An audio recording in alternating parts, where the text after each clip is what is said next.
Here's some examples of our garden beds. These are purple sweet potato vines and turmeric. What we're doing here is we're growing them in mounds, and this allows for a higher surface area of biomass. Primarily this vinage is for cows, and we also grow the cows' food, and this is one of our major ones. And so we get a higher biomass right here. We avoid any problems with flooding. We get a lot of rainfall here. And so with the mound, it's really strategic and beneficial in a lot of ways. So you're trimming and cutting back the greens. Mm-hmm. Or what about the actual potatoes? Is that also fed to the cows? The cows love the potatoes. It's one of their favorite foods, that's for sure. Okay. But we get potatoes a little less regularly, maybe every 4 months. And so the vinage we can cut back every 2 weeks. We get a new, can come back and get new growth cut for the cows. And every 4 months we come back and get a big harvest of potatoes. Some for us, some for the cows too. Okay. That's a really interesting crop that can grow alongside the cows, even in their pasture. Because it has calcium oxalate crystals on the leaf, the cows can't eat it. And so they learn that really quickly and they avoid it. And so it's a really good intercrop with pasturing. You'll see down in my pasture later, I have a lot of calla down there too. Something we always try to do is keep a lot of mulch on top of all our beds. Mulch is the bedrock, basically, of permaculture. It allows microbes to thrive. It makes it so you basically never have to water your plants, keeps the moisture in, and it's constantly breaking down and feeding your plants as well. And so I'm always mulching. These beds were recently redone. That's why they look so nicely mulched in without any weeds grown in yet. This is some corn we just transplanted in here. It's looking very beautiful. As well as some burgundy okra over there. Today I was going to plant some yellow banana peppers in here that were already started and ready to get into the ground. Interesting right here, this isn't trash. These are bags I get delivered of koa sawdust. I get these from a friend. He gets it from a local mill where they're making furniture out of raw wood, so it's not treated. And don't tell anyone about it. Like, keep it to I'm just kidding, it's good to share. So I use the sawdust, as you can see, everywhere, and it's really effective as well. So this is a big sweet potato bed right here. It's a perfect example of my intercropping. But I recently, maybe a month ago, harvested a big crop of corn that was growing right here. And at the same time that I planted the corn, I also planted these sweet potatoes. And in doing so, they filled out the bottom and kept out the weeds. The corn grew up fine, I harvested it, and now these sweet potatoes are maybe a month away from harvest. And so we've maximized the space, multiple crops at the same time that didn't hinder each other. And maybe I can just pull up one example potato. This is, okay, I still gotta let these go for a month, right?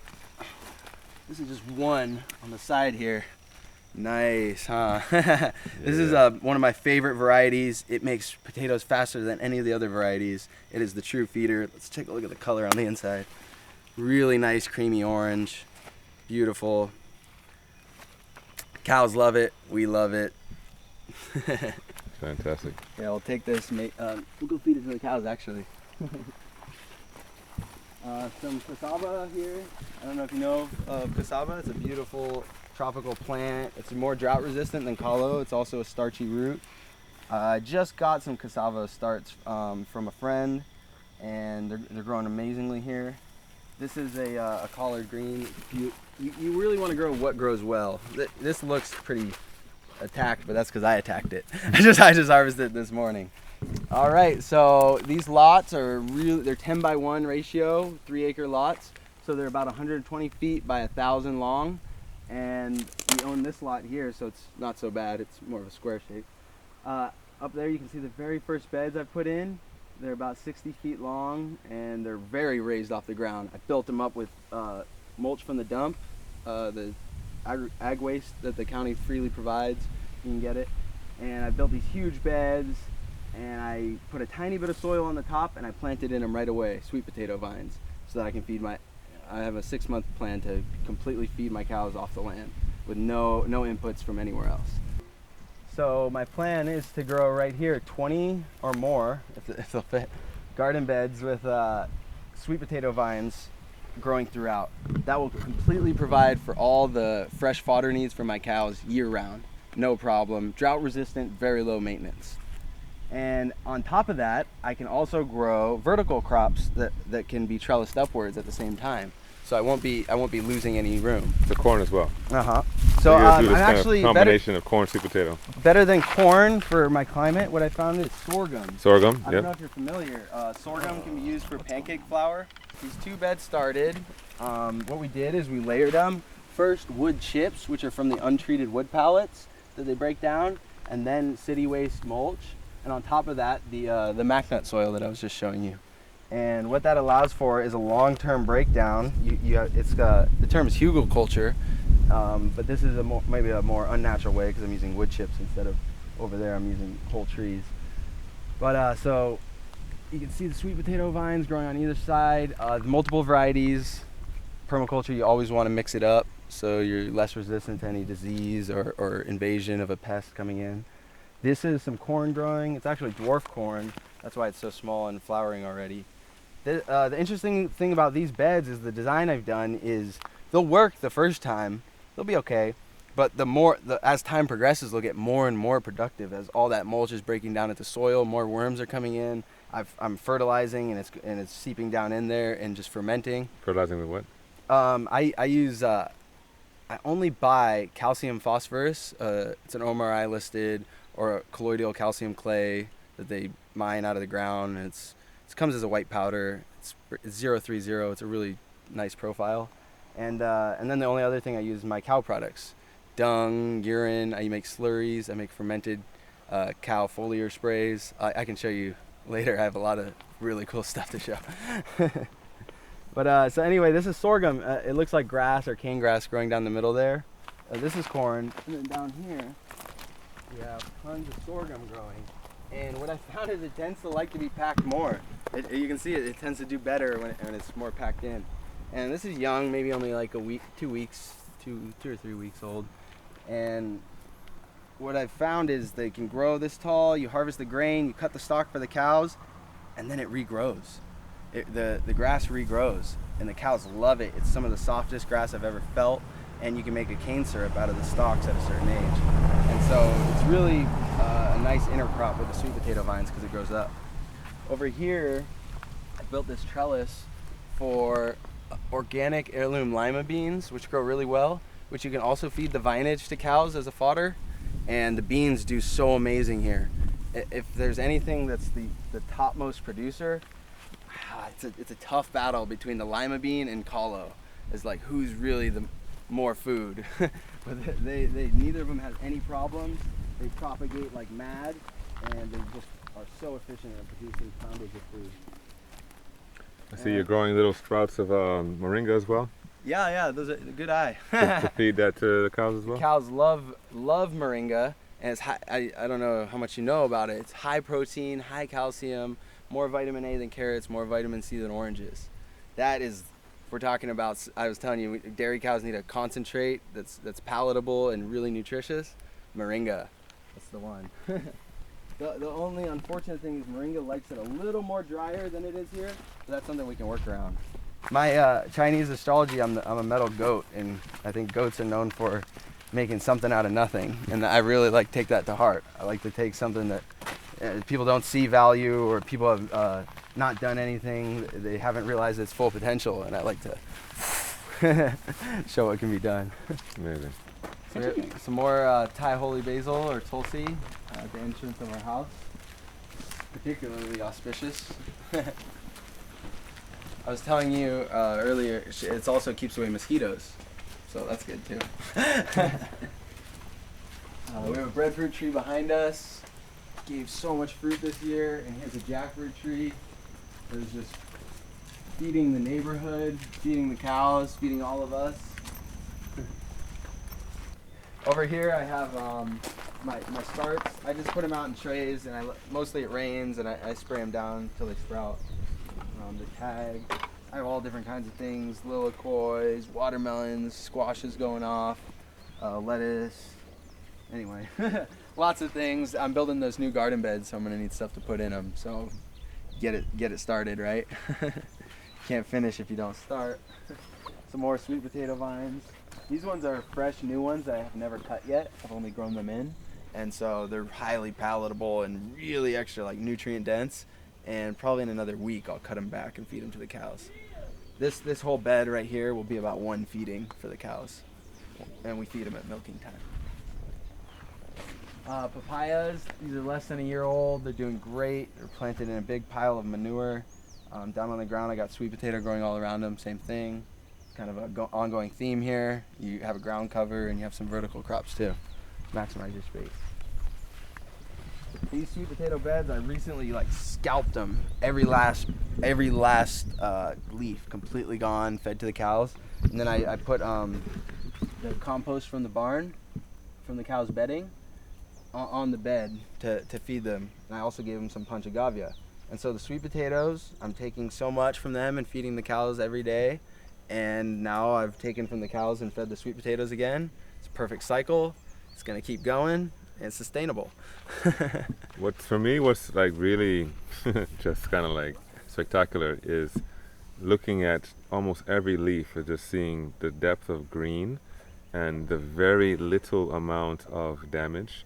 A lot of times I'll see leaves are spotted or they're very heavily bitten, or the definitely. color's kind of faded. I mean, I'm very impressed just by the quality of the plant and how well the plants look. This is really amazing. That's again, it's not me, it's all the microbes. They're doing the work. The microbes make the food available for the plants, and same in our stomach. We need a good probiotics to make our food digestible. So do plants, and so we feed from the bottom up here, microbes up. I did the same thing over here with these beds. They're regrowing. Probably give them another week or two until we come in and cut them back. And once I have those beds out front, I'll probably have too much sweet potato vinage. I might have to find some more cows or something. I don't know. More moringa. Over there is the sorghum that I cut back and it regrew. And I don't know if it's going to make more grain heads. Every one I cut regrew 3. So that's a good sign. We learned about intensive mob grazing, which is a technique taught by Alan Savory. And he's a big proponent of biomimicry, which is a holistic way to manage your pastures. And what we do is we do what happens in nature. Naturally, herds of cattle or any ungulate will go around in a region and they'll graze the freshest grass to the freshest grass to the freshest grass. And they won't stay anywhere for too long.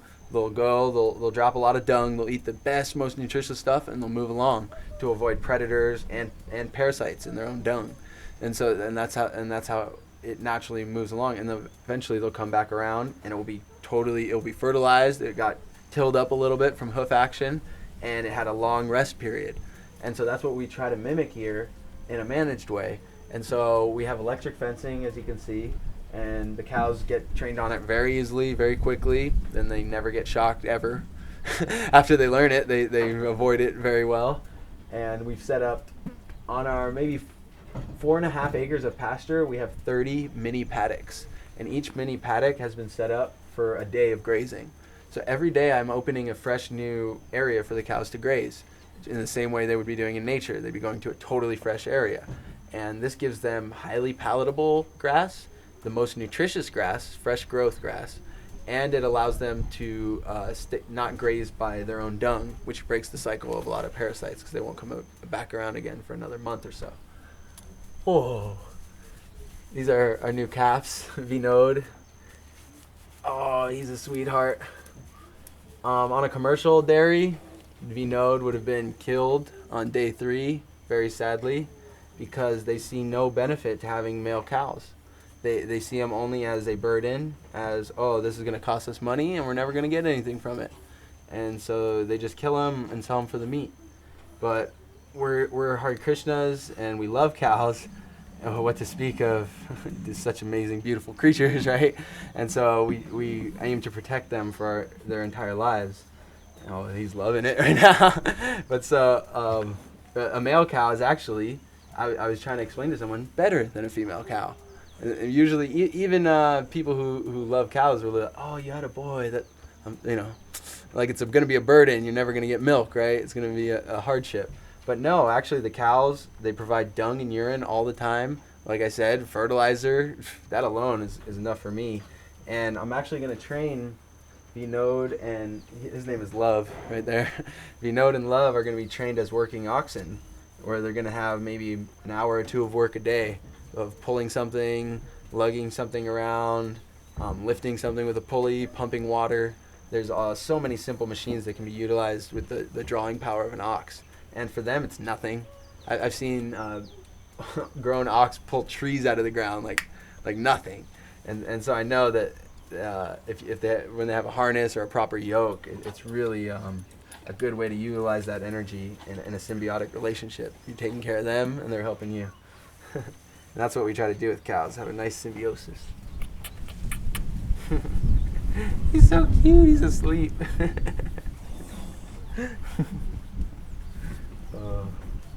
All right, so you can see the cows are happily laying down here in their nice bedding. This is, I was saying earlier, koa sawdust.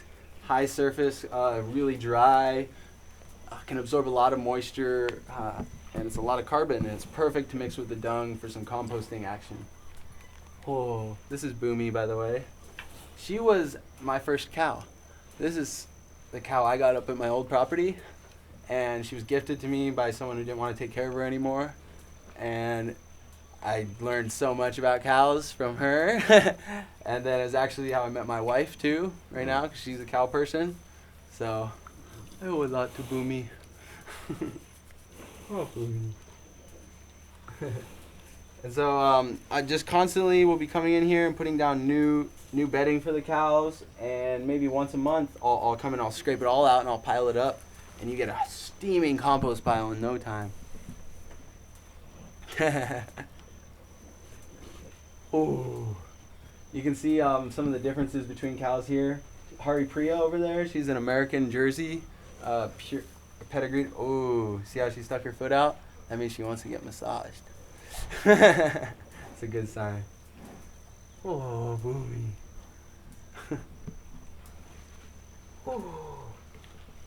Come on, Boomy. And there's no smell from what I'm noticing. Oh yeah. I mean, the only smells you're gonna be smelling are like ammonia, from the fresh dung. But there's never any like putrefied or rotting dung or anything like that going on here. And the cows the main thing is they're kept dry. They need at least a big period of the day where they get to stay dry. Oh, she's about to lay down. Oh, Boomy. Whoa. Yes, we're back, everybody. This is Zone 3, Farming Designs. Let's say you want to actually expand just beyond what you create for yourself, and you want to actually give and offer lots of food to people out there and make it a business, or just make it a part of a lifestyle where you feel connected to food, you feel you have enough space, you want to grow a lot, and yeah, I'll share the surplus in one way or the other. Well, we're going to show you how to do that permaculture style. And there's many different facets to farming, from alley cropping to agroforestry to aquaculture farming systems to farming for biomass, farming for oils, farming for medicines, farming for dyes, farming for a whole diverse spectrum of things that you can find in your market. Look in your local environment, in your local neighborhood, see what is the niche, what are people asking for, and farm that and be success at it. You can actually even do farming without having your own land, right? Consider farming the forest of weedy species that maybe people want as a medicinal plant. There's so much opportunity when it comes to the abundance of nature. And so let's get right into it. I'm going to show you some examples of really good farming strategies and how we can improve it permaculture style, made easy.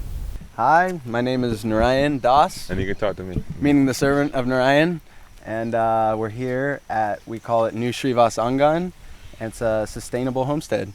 We raise cows cruelty-free, we take care of them. This is 1, 2, 3, 4, 5, 6, over 6 gallons of milk just sitting in here. That's like 2 or 3 days worth of milk of milking.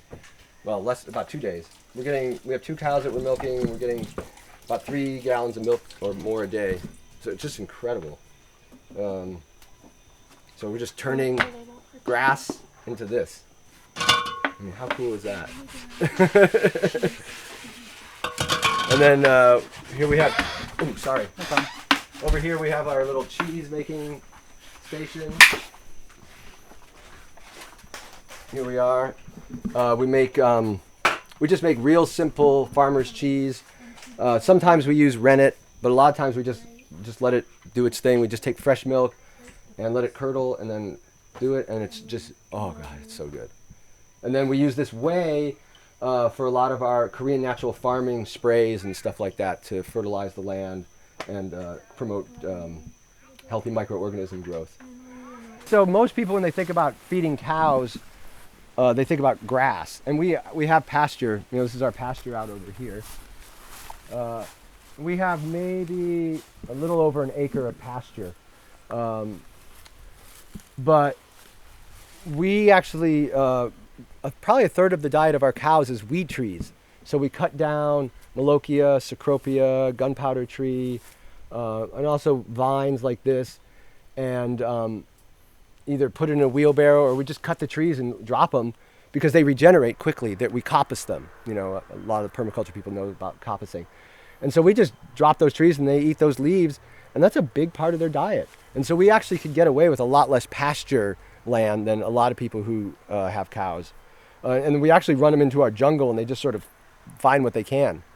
So I'm pretty proud of how that system is working. The enemy of any kind of, the main enemy I've noticed of any kind of innovative project looking after the land is burnout.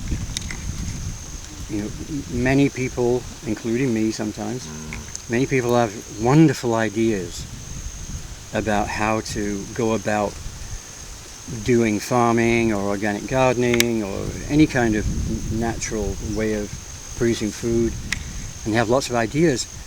And then when they actually put it into practice and try and get people to help them, they find out that the method they've chosen creates burnout. People don't want to do it anymore because it's too much work, and what the results they're getting for the work they're putting in are kind of so after a while people don't want to show up for work. They would look like this or even better for a while, but then an imbalance is going to set in where the pathogenic organisms, it creates an ideal thriving place for the pathogens, because you don't have enough diversity on that bare soil or a lawn and fertilizer. So it sets up an imbalance where the pathogens take over, and then you start getting a lot of problems. Right. So at first it looks good, and then it starts to, you need more and more pesticides to deal with the imbalance that you've created. Exactly. Yeah. Donkeys, they just love it when it's like this. You know, they don't like going in there. Right. They will, and the big bulls and cattle will go in there. But this is how they like it. So very nutritious. Yeah, it's replicable on a large scale. I mean, this is 20 acres. It's basically a small field. In any kind of large regenerative ag project in a community where people are serious about growing their own food, I mean a community of, thousands, then you have to have big projects. You've got to have large field systems because they're more efficient. And so this soil could be grown over a period of, fertile soil can be created over a period of 10 to 20 years, over hundreds of acres, just using the elephant grass. Now, if you throw weed trees in the mix, you can do it differently, but just the grass culture, in combination with well-managed cattle, can produce very fertile soil in a number of years, usually at least 10. The sequence is grow elephant grass for years and years and years and years. Right. and it gets cut once a year, either to itself, just left lying, or I take it for mulch. And I swap. One half of the farm gets taken for mulch 1 year in March, and the other half gets just mowed to itself. And the next March, it swaps. And I take it from that side, and then I mow the other side to itself. So I'm not taking it all the time. Right. So then we grow the taro, and that turns into this, and then we harvest it, and it looks like that. Almost all the taro has been harvested out of there, and those are all babies. ready to be transplanted somewhere else. So, and once it goes past that, once we get the babies out, or if we don't even get them all out, then I let it go back to elephant grass. Okay. I don't fight it. I don't try and keep it as a garden, because I make a new one. Right. And it's way easier to make a new one, and I don't get a buildup of problems from diseases, fertilizing too much, or whatever it is. We just keep moving and just let it go back. Very good. So you have this cycle with the cane grass every time. Yeah, and I've been moving this weed mat, or its equivalent, around the farm since 2007. So 10 years now, pretty much. No, 9 years. And we've only got about a quarter of the way around the farm. Okay. And you grow how many pounds of taro in this way? Oh my, it depends on the rain. Okay. If it rains good, like it just did, one of these is 1,300 taros, and they'll grow 4 to 5 pounds a piece. Okay. So do the math. 6,000 pounds, 6,000 pounds. Yeah, from one of these, if it rains. And this is, what do you think, quarter acre, something like It's Half acre? it's 90 by 150. So it's less than a quarter. that? And you're getting 5,000 pounds, just like that. If Or it more. If it rains. If it rains well, yeah, exactly. Yeah, because I don't have irrigation. Right. If it doesn't rain, way less. Right. What I grow here is I grow food that humanity has been eating for 10,000 years. I grow a lot of cassava. People in America know it as tapioca. It's the second most consumed food on the planet besides rice. All of Africa, South America, a lot of Asia, it's the main food in their diet. So I grow a lot of cassava. The Egyptians used to grow cassava. I grow a lot of ulu, breadfruit. And I have a lot of bananas. Bananas produce more food per weight, per acre than any crop on the planet, and ulu is second. And I also have a lot of coconuts. You want to take a picture of the coconuts there. And I grow a lot of kalo. That is also known as taro. It's the ancient food crop of Hawaii. And several hundred years ago, the Hawaiians were a race of superhumans. They were all like 7'2", 260 pounds, solid muscle. 75% of their diet every day of their life was kalo, taro, and ulu. A little bit of fish, a little bit of pig, a little bit of seaweed. And I have sugarcane growing. That's a food that's been eaten by people for 10,000 years. And sugarcane, unbeknownst to most people, is a superfood. It's a brain food. It doesn't even register on the glycemic scale of sugar. It's got less sugar in it than a potato or an apple. It's high in vitamins and minerals. It's recognized by your body as being the most helpful thing that you can drink, and immediately goes through your brain barrier. And I've seen it work many, many times. If somebody has a hangover and you give them a glass of sugarcane juice, before they've finished drinking the sugarcane juice, their hangover's gone, because the brain just got nourished. So it was in sugarcane for 80 years, and then it had been 10 years in conventional sweet potato farming.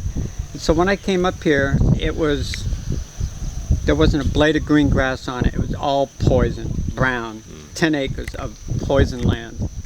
And I struggled for about 2 years being an organic farmer, buying my organic fertilizer and bringing in the mulch. And my passion is growing kalo, taro. It's what I like to live off of. And everything was sick and diseased and nothing was happening. Then I found out about career in natural farming. And I knew about biodynamic farming by Rudolf Steiner. But, you know, I just didn't have the mentality or the time to wrap my head around his genius.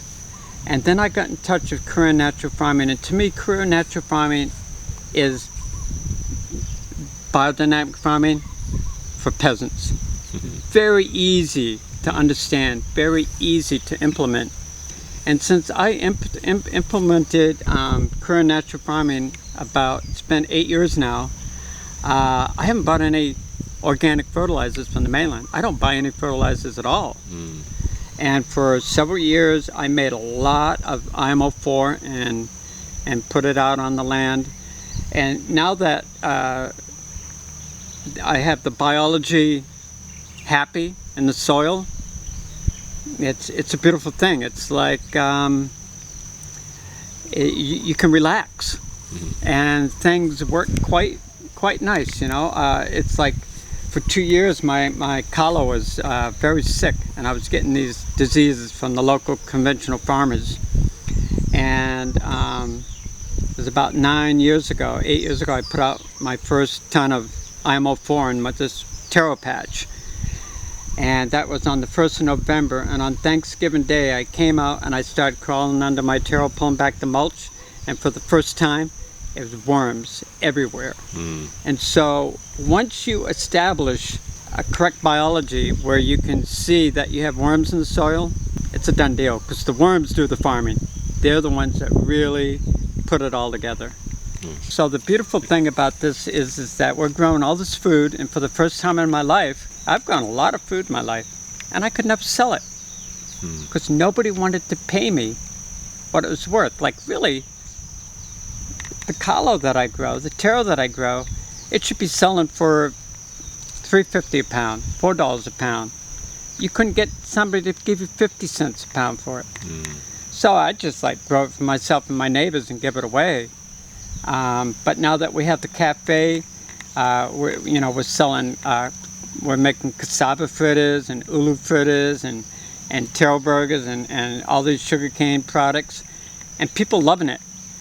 And the point is that people have lived here their whole lives and they've never eaten this food before because no one taught them how to pick it, when to pick it, and how to prepare it. And so that's an important thing, is that we, as a human race, we have lost contact with that most important aspect of living, is to not only grow food, but to know when to harvest and how to prepare it. So here at Dragon's Eye Farm, we've got about 6 people live here, and we raise all of our dairy and all of our meat using cows with a nutrient delivery system that starts really with the sun, then continues with the cane grass, or elephant grass it's called, which is a really remarkable species that produces these green growing tips year-round that I rotate the animals through a number of paddocks so it can always regenerate.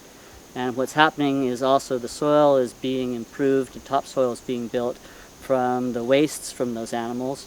And then every day I'm bringing that milk and consuming it raw with my family, and we're making it into yogurt, Greek yogurt, yogurt cheese, butter, buttermilk, all kinds of components to our meals basically. Then a couple of times a year we'll butcher, and we lay some of that by in the freezer because it's a lot with a big animal like that. And I have to also say that I'm really loving my relationship with my cows these days. I treat them really good, and I'm with them in the morning and the evening. Each one has its own personality.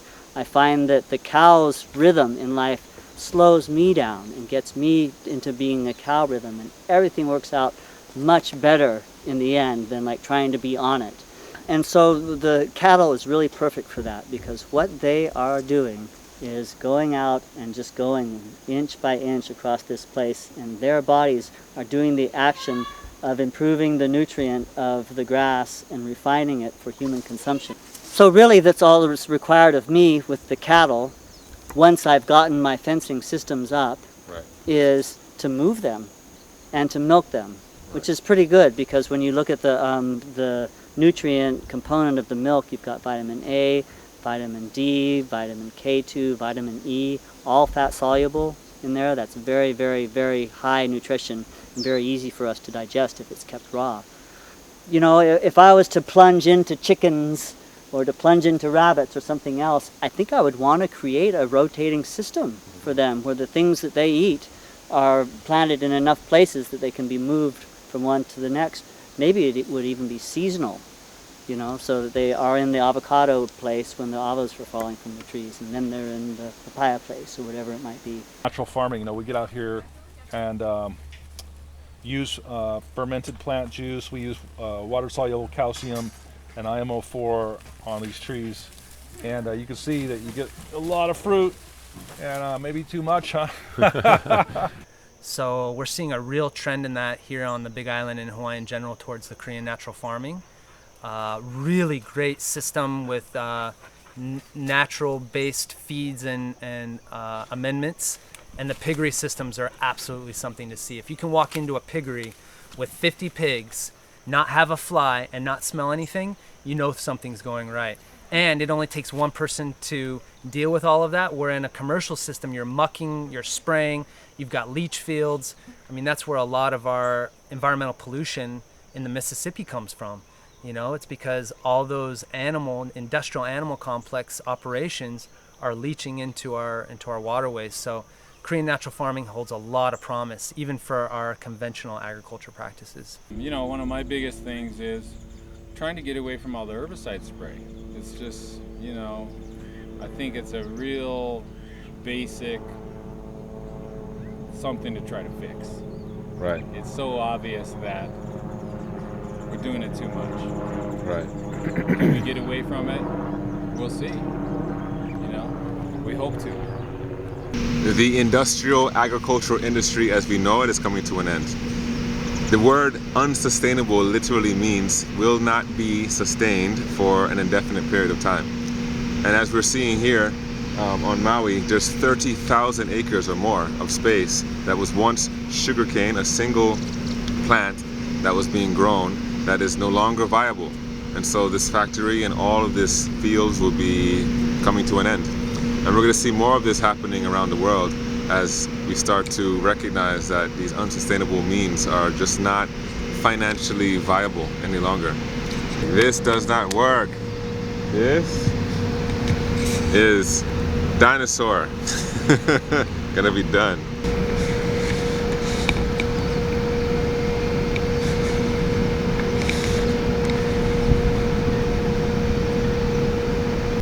So here, one of the main things we grow at Kahumana is a lot of baby salad. So here you can see this was planted on Monday. So we till the field, we prep it, and then we scatter seeding, and then we cover it with these shade cloths, and that protects it from the birds eating the seeds, but also from the sun, because it's very hot out here in Hawaii, and half a day of those seeds drying out and your seeds are done. From seeding to first harvest is about 3 weeks, so it's a very fast growing crop. Quick turnaround, we plant about 600 feet a week, harvesting anywhere from 200 to 250 pounds. And here you can see this is a field that we'll be harvesting from next week. So you can see how quickly they go from a little seed to food. So this is our dragon fruit patch. We planted this about 2 years ago, and we're getting ready to plant a new patch, and we've actually learnt a lot from this first run. So this first system, we used 4x4s that we cemented into the ground, then we used pallets as a recycled top, and then old recycle irrigation to hold it in. However, now about 2.5 years into it, we're actually having those 4x4s are starting to rot and collapse. So for us, our next round, we're actually going to try to use living posts. We're going to use Glarissidia cuttings, about like 6-foot branches that we'll cut down and we'll drop into the ground, and then we'll plant the dragon fruit on them. And this will have many benefits.